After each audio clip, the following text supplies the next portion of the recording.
All right. Anybody else out there feeling anxiety for no reason in midlife and menopause? You are not alone. Ever feel like you want to fight a bear, cry, and nap all at the same time? It's like fight, flight, or freeze, right? And when they all hit us at the same time, it's really disconcerting. And anxiety is a big thing. Sometimes women never experience their whole life anxiety, or never experience anxiety their whole life, sorry. And it rears its ugly head in menopause, and it really catches people off guard. I, on the other hand, have been struggling with anxiety my whole life, and so this is just par for the course. Anyway, that's what we're tackling today. I'm Nancy Shah, midwife of Midlife. I'm a psychologist in private practice, but in this online coaching biz, I create resources like this for women like you to teach you how to use the actual challenges of midlife as a catalyst for change to help you up level and create your best life so that you're living vibrantly and alive into your 80s, 90s, and beyond. So if that interests you, give me a thumbs up, click the subscribe button, and look forward to seeing you around. But now let's talk about anxiety and how we can manage it without losing our mind or our sense of humor, because Lord knows we need that sense of humor here in midlife. What is menopause anxiety? Menopause, it's just not about hot flashes and night sweats anymore. Well, I don't think it ever was. But for many of us, it's kind of like puberty's evil twin. Do you remember being anxious as a teenager and feeling like, I don't know, just like really uncomfortable in your own body and just self-conscious and always out of place? We think it's normal for teenagers, but when we get into our 40s and 50s, we think we should have that shit all figured out. And the truth is that anxiety and self-consciousness is caused from internal factors as much as being a teenager. And so we're going through it again, and it makes us feel crazy, but we're not. It's literally hormones. It's kind of like our hormones are on this roller coaster ride, right? And I don't know. I just kind of imagine my hormones being like the Wi-Fi signal in a Starbucks, like unstable, unpredictable, and they drop just when I need them the most. So why is this? Well, our good friends, estrogen, progesterone, they are in linkages with our stress hormones, cortisol, and serotonin. And serotonin is really responsible for our mood and our level of anxiety. And even, through my training, I've realized that it's low serotonin levels that give you a whole host of negative thoughts. Like those self-doubt thoughts can actually be hormonally based in itself. And a lot of people don't realize that. So when you're feeling really uncomfortable, anxious, and self-critical, I don't know, sometimes it just gives me some distance when I can say, oh, this is just because my hormones are out of whack. I don't need to take these thoughts seriously. Just because I'm thinking something doesn't make it true.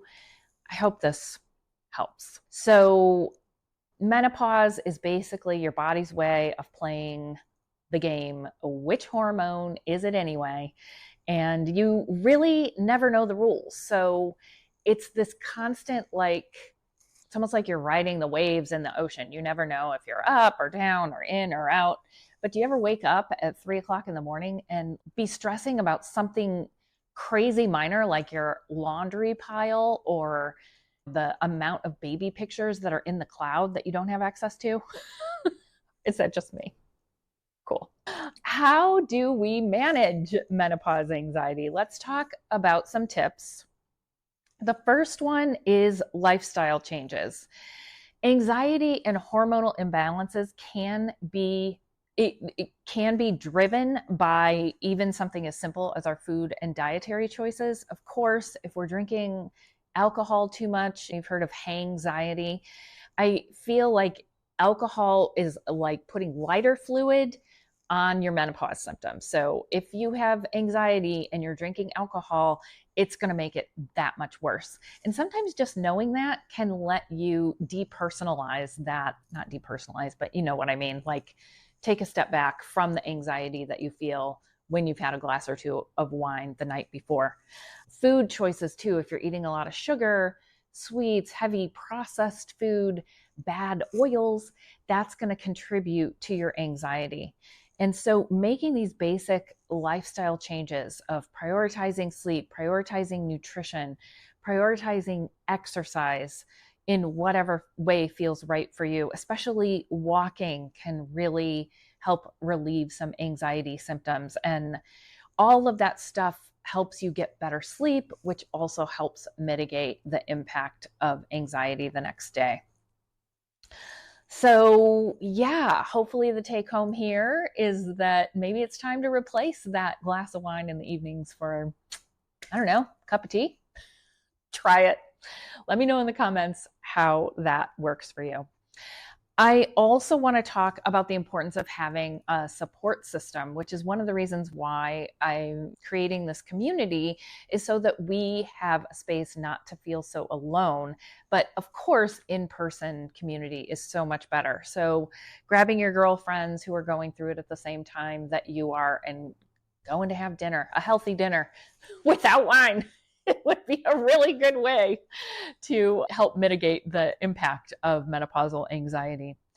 And lastly, meditation and mindfulness. And this has been studied time and time again, how just simple practices of being aware of your breath can really help mitigate the impact of anxiety. And I have created tons of free resources on that. So if that resonates with you, please sign up for my next free meditation offering. I also have a meditation club, which contains within it a meditation course, and you can get access to all of that just by going to www.themidlifeofmidlife.com/meditate. And that will put you in touch with all kinds of different meditation resources specifically designed for us badass women in midlife who are in the trenches going through it. So the one last point I want to make about midlife anxiety is that anxiety could be an indicator that you've got unhealed and undigested, like, I don't know, like I use the word trauma very loosely and I talk about ordinary trauma. So it could be heavy duty trauma, but most people don't think about their trauma as being traumatic. They just think of it as their life. And so I prefer to use the term undigested memories. So anxiety could be a sure sign that we have old undigested memories and events that have happened to us that are triggering us into a fight or flight response. And if we go back and actually do deeper healing work on that trauma, it can help relieve our anxiety symptoms as well. And I feel like menopause and midlife is just the perfect time in our life where we have a little bit more time, a little bit more space to actually do that deep dive into our healing journey and to really cultivate that sense of wisdom that can only come from deeper healing. So if any of that interests you, please like, subscribe, sign up for my email list. I'd love to have you in the community, and I will see you in our next video. Love you guys. Thanks for watching.